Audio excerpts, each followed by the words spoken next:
Welcome to the BigCitti Breakdown, Episode 3, where I sit down with Ryne Johnson of Spirit Movers.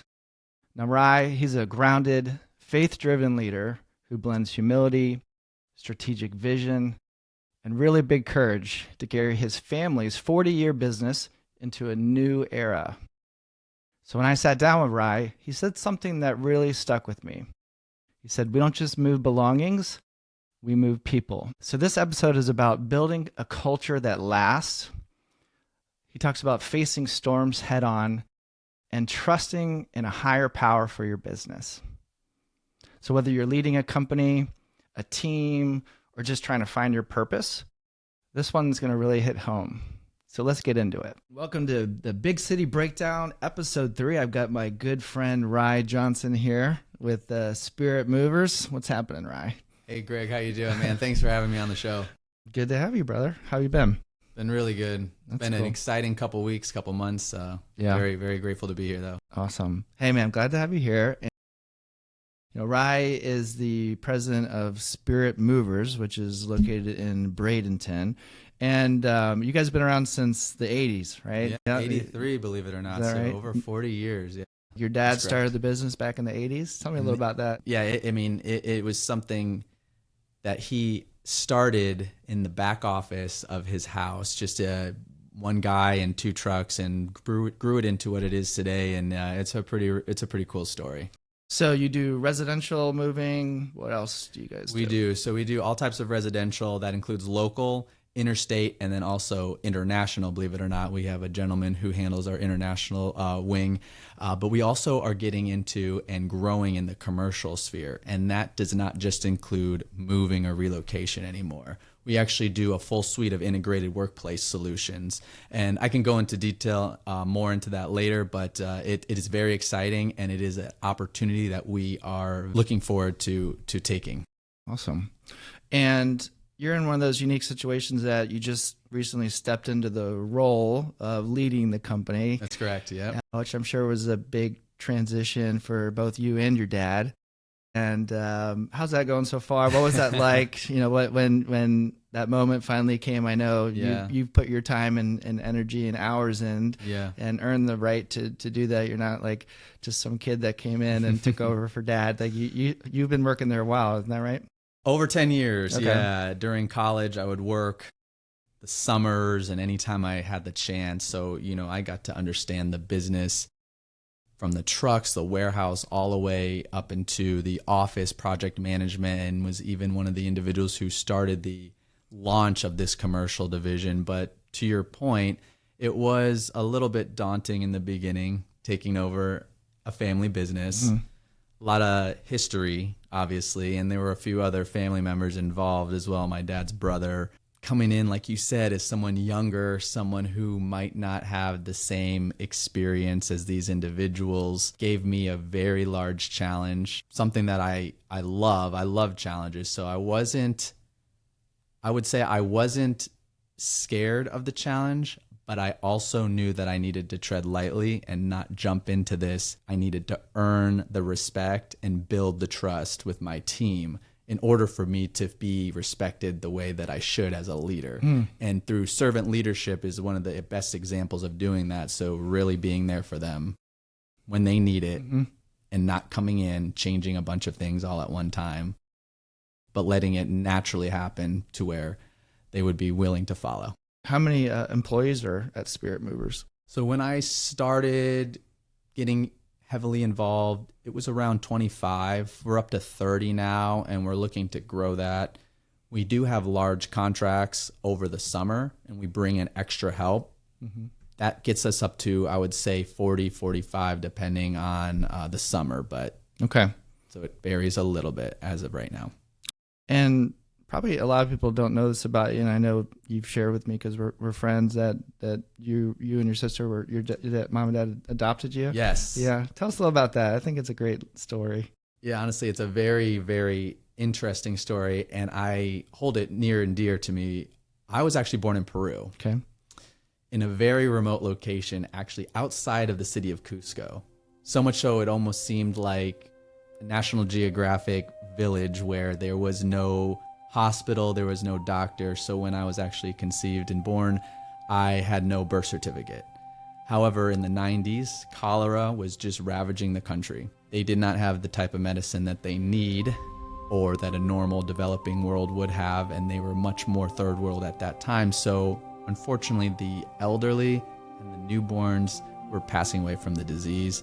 Who would have been my older brother passed away, and that was one of the key decision makers for my biological mom to give me up for adoption. So she came down from the village, went to the city of Cusco, and then that is where they connected with my now adoptive family here in the States, who were also looking at that time. Okay. It was a cathartic experience going back and learning about all of this once I got to age when I could really understand it. But my life would have been tremendously different. The opportunities that I have now would not be there. That's even if I were to have survived. Right. So to me, the beginning when I was growing up, I'll be honest, I didn't really know how to fit in. I'm growing up in a Caucasian family, and I have this history which I didn't know much about, and trying to find my place. Everybody has that as part of their story, but it was very unique for me in that sense. And so navigating that became very well the first storm I ever had to navigate, but it was a journey that made me who I am. Yeah. And knowing that now, I take with me in every challenge, in every opportunity. I do not want to let down God's plan for me because he chose me to come here and gave me the opportunities that I have. Awesome. Yeah. Being a good steward of our blessings and recognize that and having gratitude, it really goes a long way. Have you ever gone back and met with your mom? So another interesting story, because of the fact that I actually never had a birth certificate, it was very difficult to connect. And we did try. So after high school, went back actually with a big group of individuals who were also born and adopted right around the same time that I was. Okay. So it was really awesome to be able to experience that with others who could relate to the stories and the feelings and the challenges that I had growing up. Yeah. And since it was an organized group, there were lawyers and detectives, private detectives that were involved to try to help these families track down their children's adopted or biological parents, excuse me. Unfortunately, like I said, due to the fact that there was such limited documentation and my biological mom lived in a village outside of the city, they only were able to get so far. So I never actually met my biological mom or any of my other siblings. But I have to be honest with you, I'm at such peace with it. Knowing that she sacrificed what she did to give me an opportunity is remarkable. And that, in a lot of ways, is a true form of love and one of the closest forms that I look at other than God's love for us. So although it would have been wonderful to meet her, and I think it would be amazing still if that's a possibility, I'm going to be honest, I'm very much at peace with it. Yeah. So, you recognize how much love that took for her to give you up, and exactly. And as a believer, you'll see her again one day, and boy, she'll be. I'm sure she'll be, grinning ear to ear with how successful you have already become and what you're up to next. So that's a great story. I appreciate you sharing that with us. Thanks, Greg. Yeah. So let's talk about when you start stepping into that role of leadership. I know you're a guy that really believes in strategic planning, both for your business and personally as well, right? Starting with having a great foundation. And I think a lot of businesses step over the foundation part of a business and just kind of get right into selling or services and equipment. A lot of people won't take the time to kind of step back and say, well, why are we here? What's our mission? Yes. What's our vision? What are our values? And how are we going to get there? What's the roadmap to success, right? Yeah. So it's the foundation, right? And just like any foundation, if you don't have a strong foundation, once any storm comes, you're susceptible. It takes a little bit of time to think about that, but it really sets the tone.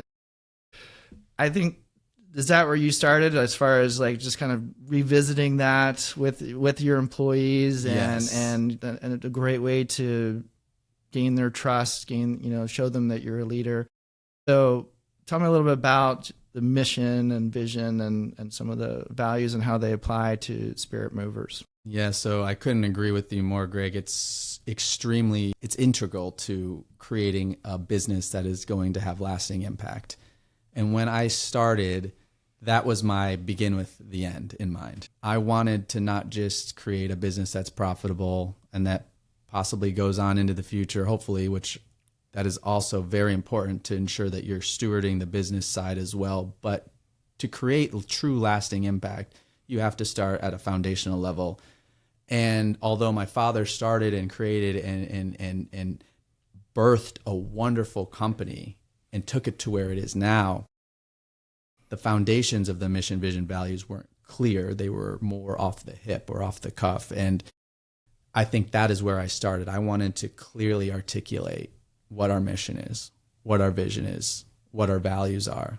And then from there was able to truly create an intentional culture. So our mission is that we move more than belongings. We move people by serving our customers, stewarding our resources, and leading our teams with a greater purpose. That also had a couple iterations.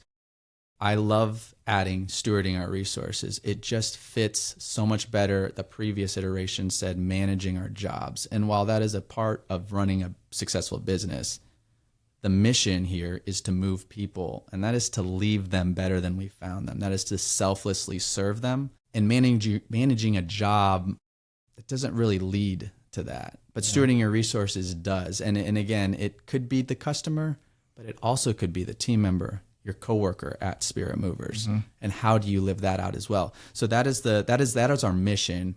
And real quick about your mission, because it's even when you speak it's you could tell like you put a lot of thought about it. Mm-hmm. It wasn't just a chat GPT, you created mission or copy from somebody else, and it really brings meaning to your business versus just moving people's stuff, right? Exactly. And don't break it and try to be the cheapest. Exactly. And it gets people on board, and we talk about being mission driven here all the time, and it's also the challenge of having your employees get on board with it. And I know you have it memorized, and so do your employees have it memorized as well, the mission? And that is a great question, and honestly, I have to say that a majority of them do. Mm. And the reason why is every new hire going forward and every person that was already on the team after that mission was set in stone is given an opportunity or a challenge to memorize and recite that in front of the entire company. Okay. And there is a solid little extra bonus that goes along with it, right? Rightfully so. But like to your point, if it's just words on a wall, I almost feel like you shouldn't even have one at that point in time. Mm-hmm. And this might rub a little or create some friction, but as well as the owner or the leader of the company, I believe we should memorize it ourselves before we ask the next person to memorize it. Right? Because how can you ask your team to live something out that you don't even yourself know off the cuff or off of your right? Leading by example is the best type of leadership. Exactly. And it just brings another level of excitement and motivation, right, to people like that. You're just more than just a XYZ company. You're more than just a moving company. You're more than whatever company it is. Is having a mission to be the best or to deliver or to be good stewards, right, or just a level of excellence. It just is like rallying the troops and being on mission, right? Exactly. It's just, and what's your vision for your company? So mission is like here's why we exist, mm-hmm, and a vision is here's where we're going. Right. Where do you see Spirit Movers going? So I took the vision to a level of a God-sized vision, something that I don't think we could accomplish just on our own. But the vision is, and I love the play on the word moving, so that is in there as well. It's we move countless lives by creating an eternal culture based on biblical principles that empowers all of our team members and customers to serve others. And the vision there of serving and selflessly serving, like I had mentioned before, is key, as well as creating an eternal culture, a culture that transcends the walls of the company, that goes out with the team members into their families, into the community, into their personal lives, and allows them to be not just a better professional, but a better person. And I think that truly creates lasting impact. You know, creating a culture doesn't happen overnight, and you have to be very meticulous about who you let in and who and how their behaviors affect that culture. If you tolerate something, even something small, for too long that doesn't fit within that culture, it can begin to erode even a stronger foundation. Would that be the values? I mean, is that, you know, because values, of course, is the third part to this mission, MVV, mission, vision, values. And values are the things that how you behave, how your employees behave, and does this align with our values? And if it doesn't, then, you know, it's unacceptable, right? And absolutely. And so I even start every time I'm bringing somebody in for an interview and show them our mission, vision, and values and let them read it over. And I go very in depth with the values. I don't just show what that value means, but I also show an anti-value. So the exact opposite of what that means, the history of the word itself, and then an analogy for each of our values. And before somebody is given the opportunity to come on board, I also have them sign a statement that says, I will abide by and embody Spirit Movers culture, Buffalo culture, their mission, vision, and values. And I let them know that it's something that it's a tool we use to hire and to let go. So if they're not abiding by these, then we make the choice right then and there, and it's clear up front that they're not going to be a part of the team. It's not something that we should aspire to. I think it's what we need to expect from each other. And I think that's what we did, is we created these values around our top performing team members. So it wasn't something that we weren't already doing. It was something that we are doing. And in that sense, it's, again, not aspirational. It sets the standard. Exactly. It sets the standard. What are a few of your values? Big acronym guy. Okay. So GRIPS is the values. GRIPS. So GRIPS with two S's. So, and I also like to say this, GRIPS, like anything that has a grip, allows you to be more accurate with whatever tool that is, right? Whether it's a rifle, whether it's a hammer, whether it's a golf club. So in the sense of GRIPS here, you're also more accurate with living out our mission and our vision. So GRIPS stands for growth, respect, integrity, patience, service, and safety. Love it. Okay. So those are the values. Yeah. And you had mentioned Buffalo culture, and I know that's something you're very big on and advocate for, and very passionate about. Absolutely. We also have a Buffalo culture sign in our office as well. You know, why don't you go in a little bit about what is the Buffalo culture and how it applies to your business, and how it could really apply to any business, having that Buffalo culture mindset. It really could, and I think that it is kind of countercultural to what the world tells you to do, or what we as humans instinctively do. So essentially the idea came from the two typical herd animals you find out in the Midwest. Typically you have cattle, and buffalo, or the American bison, and they respond completely different to storms when they're approaching. Cattle, on one hand, sense and see the storm, and they run from it, thinking they're going to escape it and outrun what inevitably will catch up to them. And when it does, they're stuck in that storm at a prolonged rate. And they suffer from starvation, they suffer from separation of the herd, possibly even death. Whereas on the other hand, buffalo herd up instinctively as a unit and charge headfirst into that storm, allowing them to get through it much quicker. And then as a unit, they're still together, and they get to enjoy the fruit of what's on the other side of that. So that storm is essentially the challenges that we face in life and in business. And let's face it, and I used to be this way too. I used to sense something coming, a lot of pressure, unknowns, and hightail it the other way, right? Mm-hmm. It's just kind of a natural instinct. Right.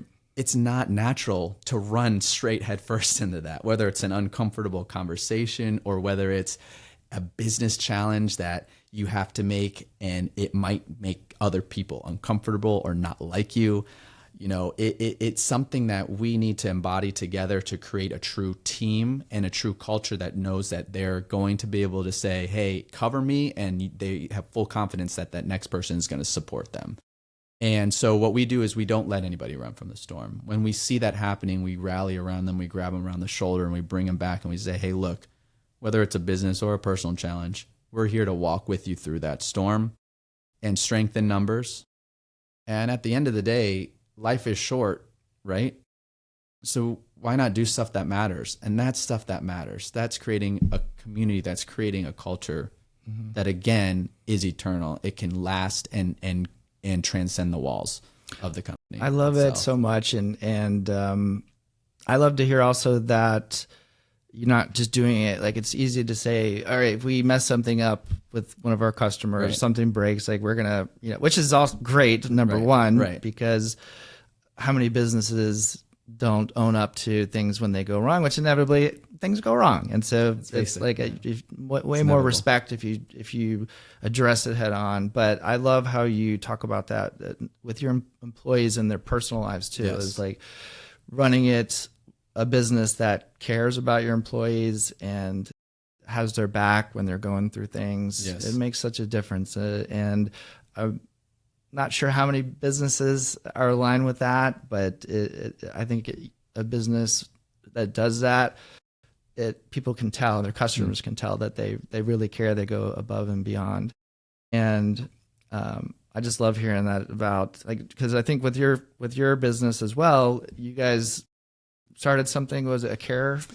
Yes. So Care Force One. Care Force One. Yes. Yes. So it's a great extension of the culture that we've already created. There are a lot of things that a lot of businesses, a lot of great things they do in the community, right? Supporting this organization, fundraising, what have you. And let me paraphrase, those are all very important. And we need to continue to do those to be that hands and feet of God, right? And in the community. But sometimes what happens is when the focus is too much outside of the walls of the company, the employees who are doing all of the hard work and are creating the revenue and the profit to support the outside organizations might seem to think that hard work is just going out the door.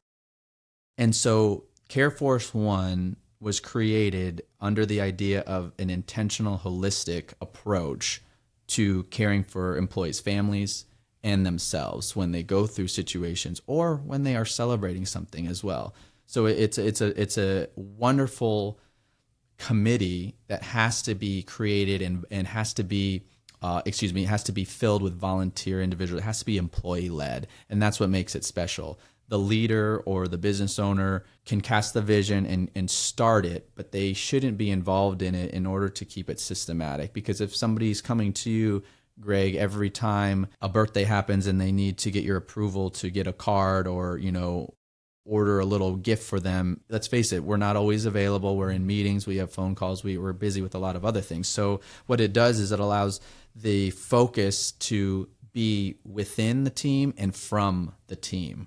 Because it's one thing, too, for us to go around and say, hey, happy birthday, congratulations on your 5-year anniversary, or, having a new baby, that's fantastic. I'm so happy for you and your family. And that's, again, it needs to happen as well. Mm-hmm. But when it can come from your team members, that is something extra special. And I have a few examples that came to mind really quickly. Is one, it was just a birthday recently, Joe, one of our team members, who we celebrated together, and it was in the afternoon, and he came back and he said to one of my care team members that we were the first people to say happy birthday to him all day. And he has a family and all of that. Mm-hmm. And so the little things, they do matter, and sometimes we overlook them. And this is a way to systematically create an approach to make sure that they're not getting overlooked.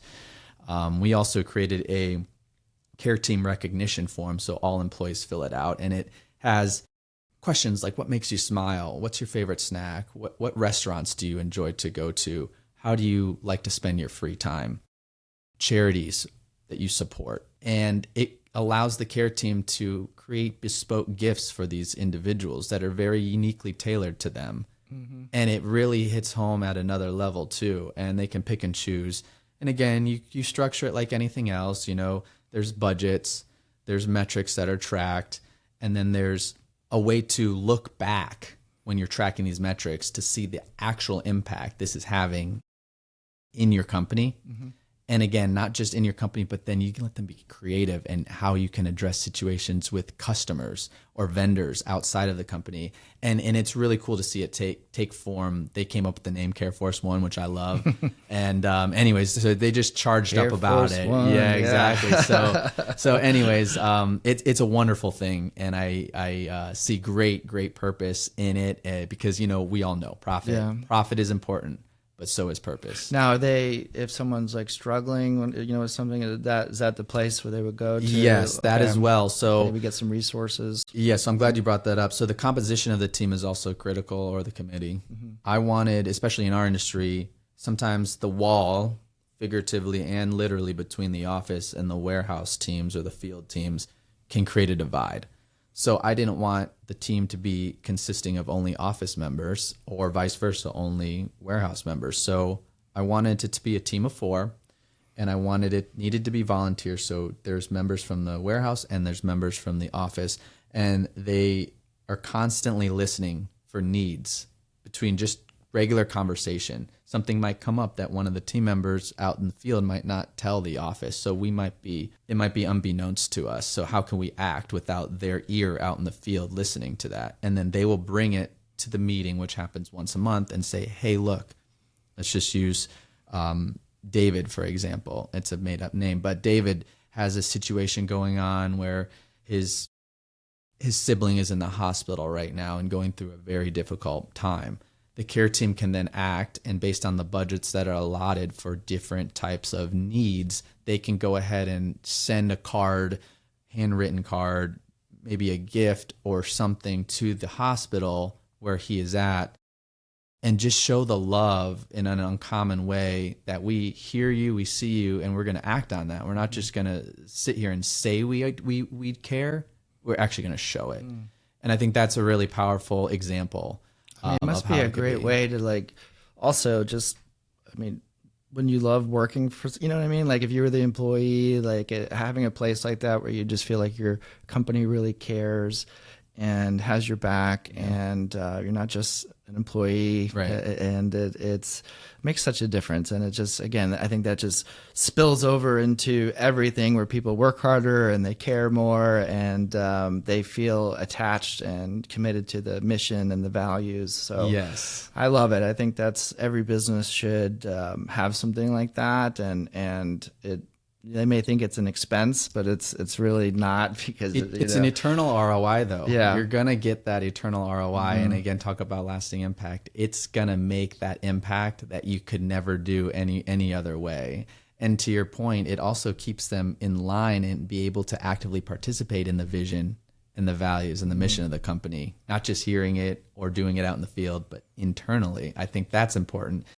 But you're right, it has made some major changes in some of the employees who have been on our team for 10 plus years, who have been stuck in some ways. And because of this attention and this care to them, they've almost completely transformed into a point where I was like, who is this person? And they were what I would probably consider stubborn before. And it just, these little things can make so much of a difference. So there is still regular, true ROI on this that is measurable in the profit sense of your business. And then also the other thing I'll add is the amount of people who have come to apply to work recently at Spirit Movers over the last 4 months has trumped the last 5 years. Wow. In 4 months. And 95% of them, after I've sat down with them, have said they are coming because of the culture, that they've researched it, that they've talked to people, or individuals have said, this is somewhere that you need to work. And they're not just looking for another job, they're looking to work here. And I think that's a testament to not just Care Force One, but also the Buffalo culture and company culture as a whole. So there are other benefits that come from it that you might not even really think about. And don't you just, if someone comes for the culture, don't you just, they have a clear advantage of being hired over someone else, so they get it. And it's like they see that, they want that. Yes. It's like, that they would be a good fit. I mean, of course, a lot of other factors to think about. Right. But same thing in our business of people wanting to work with us because of our culture and our faith. And they're like, this is exactly what I've been looking for. And I didn't realize how powerful that was until people started coming and wanting to work with us. And it's so overlooked, I think, a lot of times. And it's not just about how much money you make or what are your benefits, which are all important, but the culture is what keeps people around, keeps them happy, and keeps them fulfilled, and helps fulfill on the mission of the business. And so it all starts with that foundation, right? And so it's so key. And it amazes me how many small businesses overlook that, and they're just missing out on so much opportunity for, taking their business to the next level. And it might be the difference of the businesses that survive and the businesses that don't. To me, really, it's if you have the structure and foundation in place, you can deal with a lot more things that come your way, which is inevitably going to happen. So, couldn't agree more. And we say, well, strategic planning in general there's 4 to 5, depending on who you are, steps. And the first is looking inward, where you're doing your mission, your vision, your values.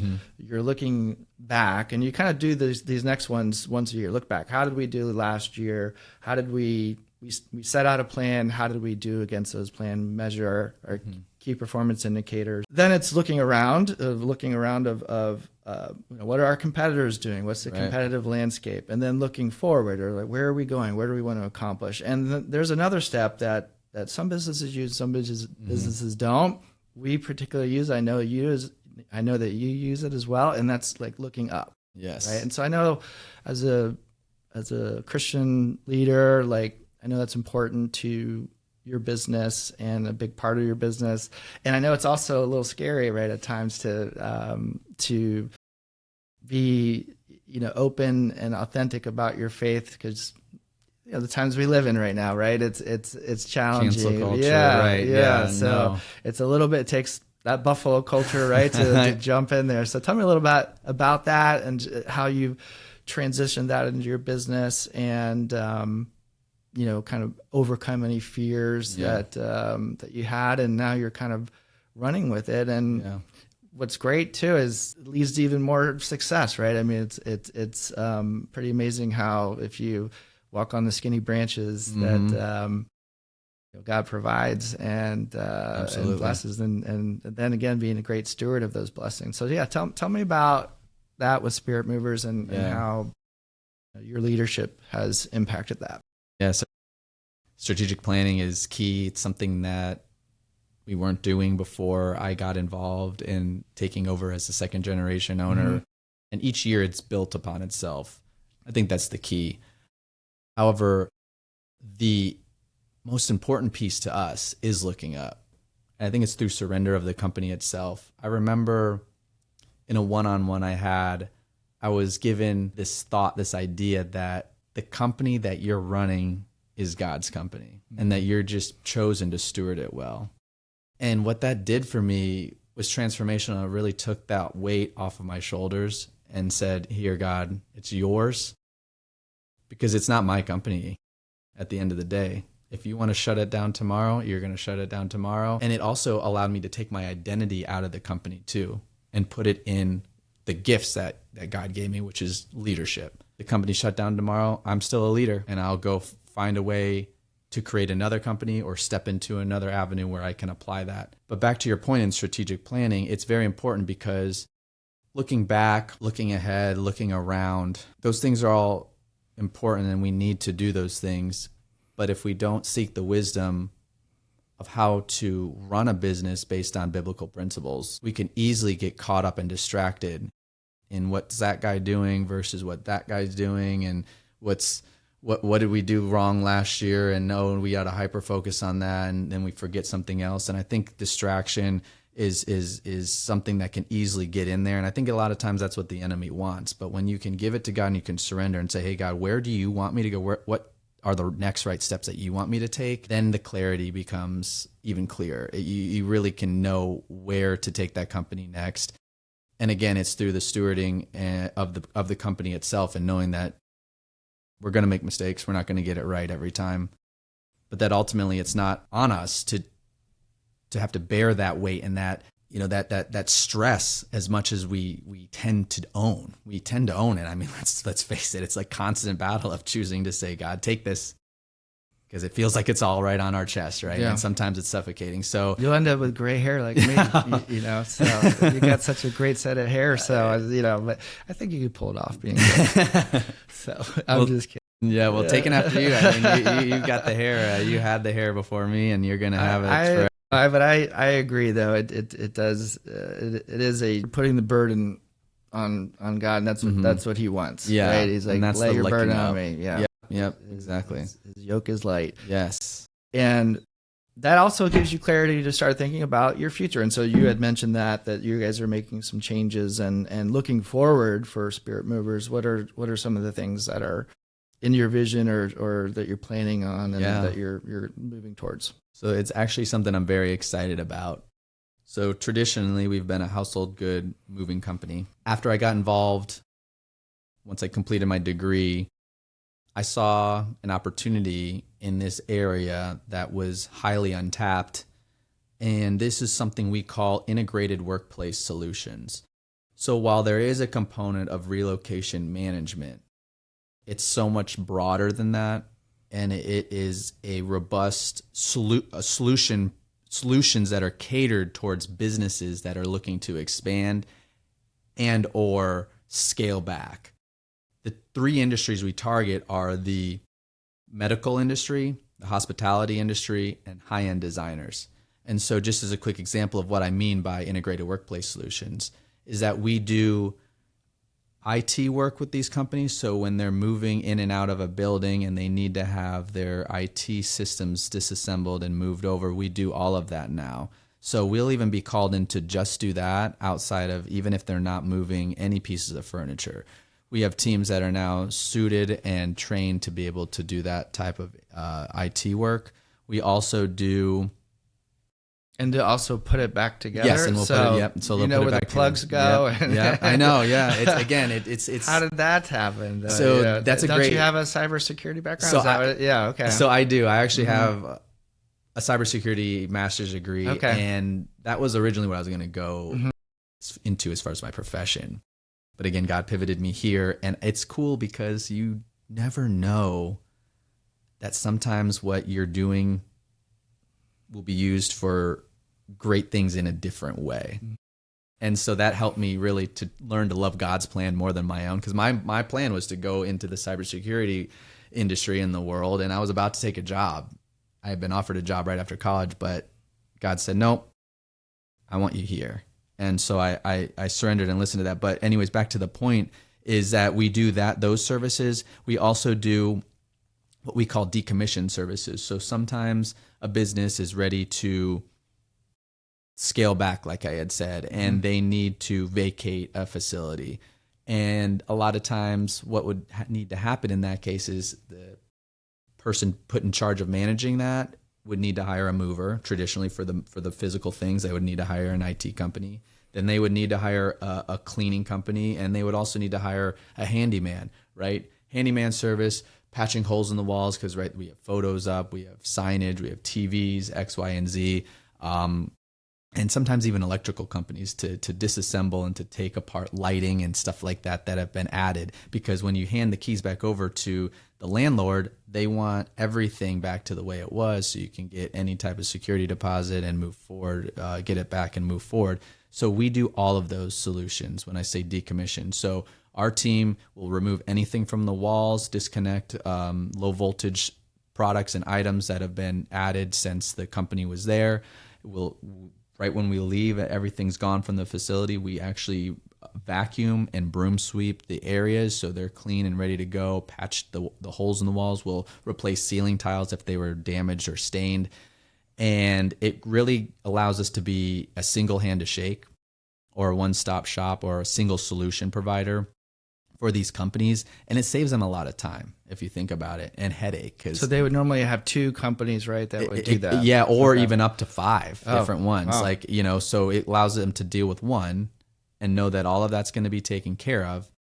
And they don't have to pull their hair out coordinating with this cleaning company to come in after the movers are done. But wait, hold on, let me reschedule that because I got to have a handyman come in and patch that, and there's going to be sawdust or plaster on the floor. You know what I mean? It just gets really complex. Whereas we handle all of it. And so that's the decommission side. The other side of it too is if a company is expanding, we receive all the furniture, fixtures, and equipment and operating supplies into our state-of-the-art warehouse. And as the builder or the remodeling team is finished with the space, we actually bring them out, again, brand new, take them out of the boxes, build them, assemble whatever it is, whether it's 100+ office law firm or it's a model home being staged. And it just really, again, gives peace of mind to these individuals that we're able to do something for them that they would normally have to use multiple different stages. Sometimes the moving company isn't able to come out and measure things. And when I talk about assembly, I'm not talking about IKEA stuff. I'm talking about high-end office furniture that is actually measured to the millimeter. And if you're a millimeter off, you got to bust that thing back down and reassemble it again to get it just right. So there's a high specific standards that are set for these higher end office moves or build outs rather. And hospital medical equipment, obviously that takes a lot more care and handling and understanding as far as how to position, how to place, and how to set up. So as we move into that direction, there is so much opportunity here as the growth continues, like we had talked about earlier.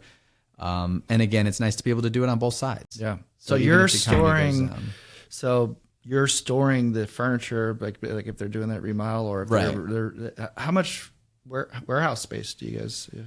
Yeah. So we have our current facility that is owned by us is just under 30,000 square feet. Wow. Okay. And all of it is under complete air condition. The need for more presented an opportunity to lease another 10,000, and just so happens it's right across the fence, so right the property next to us, which is it couldn't have been. God provides. Yeah, I was gonna say God provides. Yeah, it was almost too perfect at that point. Wow. But so we're up to right around 40,000 right now. Okay. But like you said, we store all the furniture in there. Everything's air conditioned.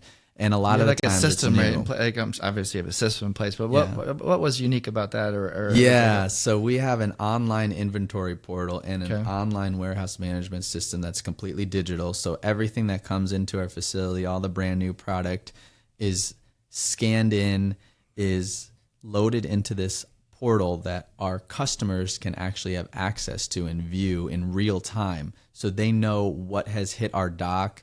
They see images and data points to their specifications, so they can customize what they want to see and know, and we will provide that information to them. And then it even allows us to identify where those items are going to be placed into storage, whether it's in one of our commercial vaults or on one of our racking systems.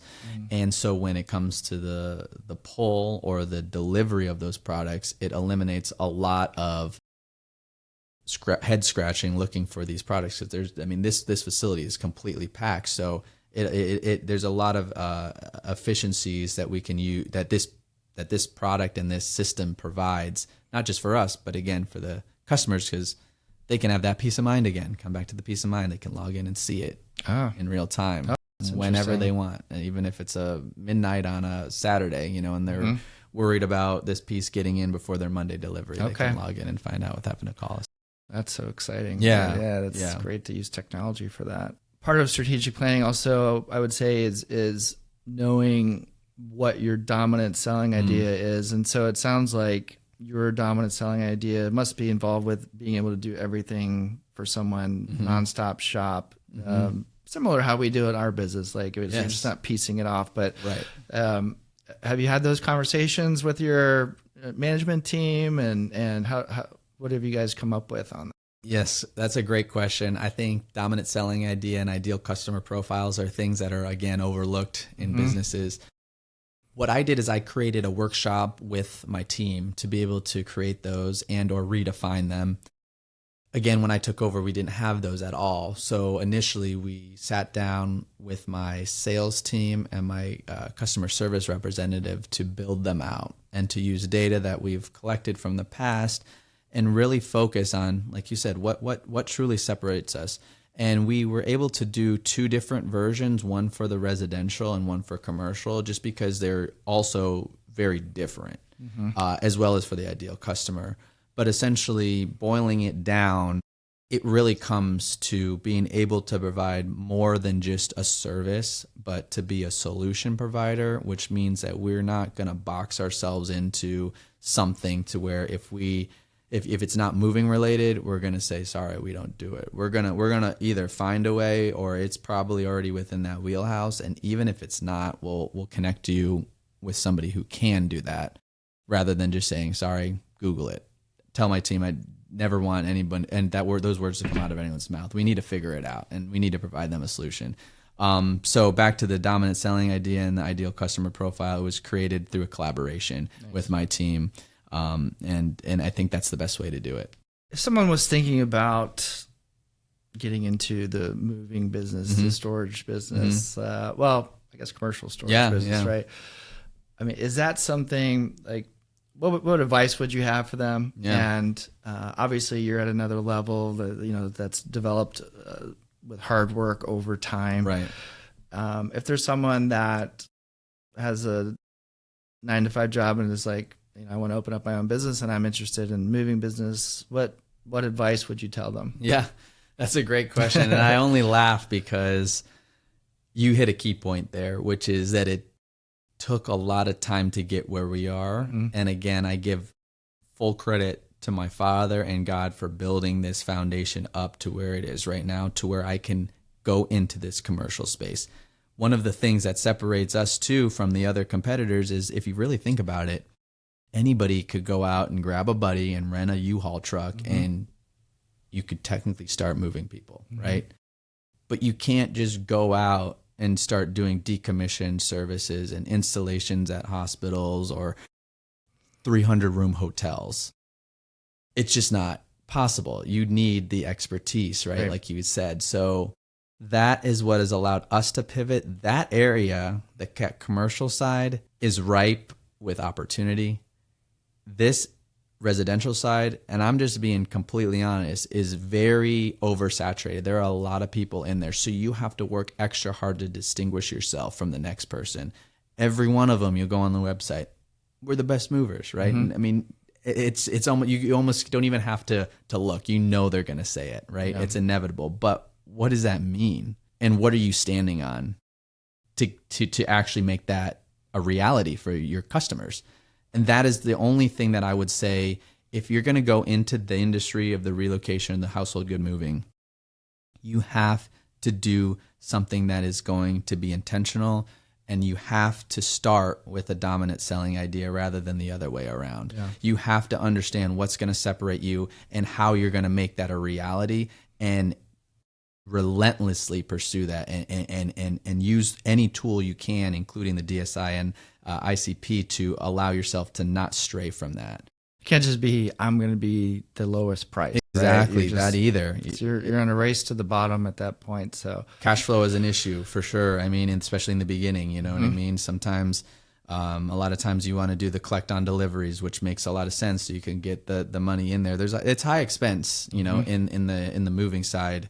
The commercial side, there are larger margins and there are more efficiencies and there are more opportunities. So very excited, and again, blessed. And again, I say I give credit to my father and to God, because it wouldn't be possible just to come out really and start this without that foundation. So it was a kind of a two-parter, I guess, answer. No, but it's good advice. I mean, that's what we're here for. Is like tell the truth. You know, it's a tough business. The opportunity in the commercial side, but you have to have the right experience. It's another level, right? And that's why you have higher margins. But it's something you could work towards. You could work towards it, So even again, if you're starting here and you have that as your end in mind, how are you going to build towards getting to that point? Right. And at that point, as we say, this is not a unicorn show, right? It's get rich quick. It's put your hard work in, figure it out. pray about it and get your butt in the in gear and work hard at it. So, I always ask this too. I know you're a big book reader. What's a book or two that's really impacted you? Yeah, so either personally or business wise. One that actually, these two both impacted me personally and in business, professionally. And the first book I'll say is Unoffendable by Brent Hansen. It totally changed my entire perception on self-righteousness. And I was able to look at myself in a different way and realize that I had been quite self-righteous a lot of my life. And it really just hurt me in so many ways, professionally and personally. And as believers, especially, but it really applies, the principle applies to anybody. Mm-hmm. Why hold on to offense?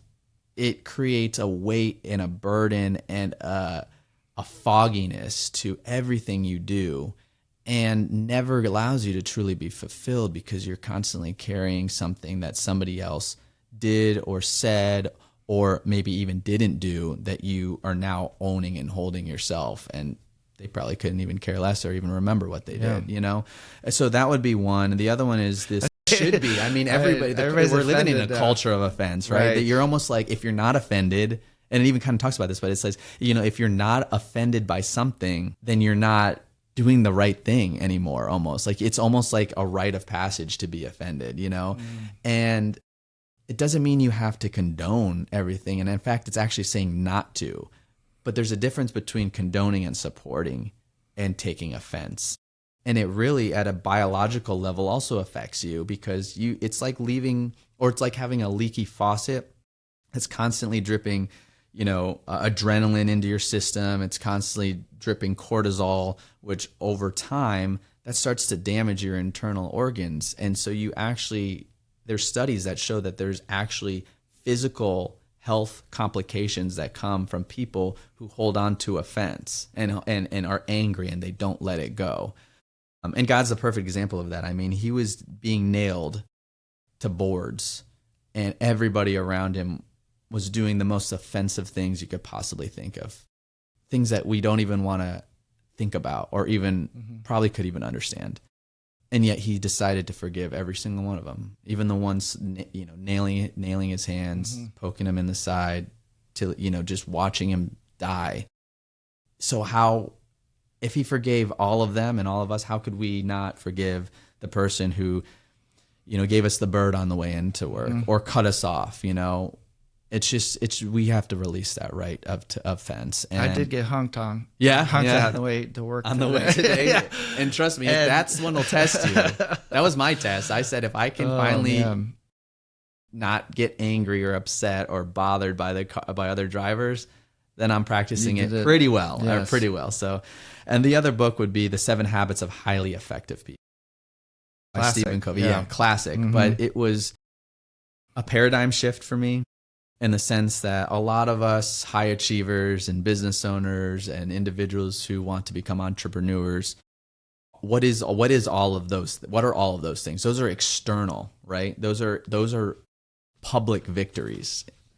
We always overlook the private victories, right? And the private battles. And that book talks about the 3 private battles that you have to have victory over before you can start having the public victories. And I think that was something that allowed me to shift my entire mentality and my entire approach to not just owning a business, but in my family and my relationships and my circles in the community. And that paradigm shift was key. It really allowed me to align my personal values and the principles that I'm going to base my life off of, biblical principles, make them in harmony, right? And then it allowed me to see the world in a much more accurate way. Did you write all that out? Is it in your head, or is it something you written out like a strategic, like your mission vision, like of your business? So that's a great point. I would say I do have my why, which is basically my personal mission statement memorized. But yes, it's a great segue into not just applying those those concepts, the MVVs, to your business, but also to your life. Because at the end of the day, there are tools that help you make decisions. And I don't know if this was mentioned earlier, but it helps you say no to things. Right. And I think the saying no and choosing what not to do is more important than choosing what to do, because the no's can take you down paths that will lead to destruction and major destruction a lot quicker than saying yes to this and maybe it didn't work out, even if it's in your path, because not everything's going to work out. Yeah. But the no's, if you can be hard and steadfast on, this is absolutely something I will not do. This is a business practice I will never do, even when I'm faced with a difficult challenge of maybe it's a huge client. Right. They're asking you to do something. And it's hard to if you don't have those values. And it's hard to if you don't have the values. And then if not, you got to make the decisions on the fly. Right. But if you have it steadfast. Same in your personal life. Like if you don't have your values clear and concise and you know them, every decision is one that's you have to really think about it. And if you're just going with your gut, I mean, sometimes you're not always making the right decision that way. But if you're clear on your personal mission and value and the vision for where you want your life to go, man, it just seems like you have such a clear roadmap for getting there. And you're exactly right. Yeah, I'm going to reread that book. It's been a while, and I've never been one to have. I mean, it's like I know my values, but I'd really want to take that next step as well. Get clearer on them and write them down. I say think in ink, but it's a cooler way to say and journal it, right? Yeah. Put it down on paper or even on your phone, and that, because like you said, a lot of us know them subconsciously, but until you can look at it, because sometimes think about it when you're in the trenches and you're just like, let's face it, some days you're like, it's so hard to get up today. You look at those values, you look at that mission, that why, and let it be kerosene to that dwindling flame, igniting you back again. And it's so powerful. It really allowed me to really create this passion that I think at this point in time, you could pour all the water on it you want and it's not going anywhere. I'm not going to stop. I'm not going to give up. The devil doesn't take a day off. I told my wife the other day, so I'm not going to take a day off either. But the why is important too. Like, why are you doing what you're doing? Yeah. There's a personal mission, like what are you trying to achieve, but why? Not just what are you trying to do, but why are you trying to do it? And not just I'm trying to make more money. Exactly. Well, why? Right. So I'd be happy to share mine. Like, I did memorize that. Oh, you did? Okay. So my why is that I am here to make extraordinary impact alongside people who want to make extraordinary impact by living out my God-given purpose to lead with passion, to see the vision before others can, and to ignite the potential in everyone I meet. And in doing so, I will leave a legacy that outlasts me. So talk about legacy, something that most people at my age might not be thinking about yet, but why not? Right. Why not start building it? When you have that clear thing, then everything you do should be contributing towards it. It should be pushing you one step closer. It's not something that just happens overnight, and I think that's something that I want to take with me every day that I can. Well, you're living it, brother. I see huge things for you, and I'm just blessed to be your friend. And I know you're up to some great things, and you're changing lives and living out your mission. And I think you had some great wisdom to share at such a young age. You're still a youngster in my eyes. I'm excited to see. I'm excited to see where you're going, and I just appreciate you being here. Absolutely, it was an honor to be on the show. Very exciting to be here. Well, thank you all for joining us. This is the Big City Breakdown, episode 3. Go check out my friend Ryne Johnson at Spirit Movers in Bradenton. Right. Yes, sir. And be well and God bless. Take care.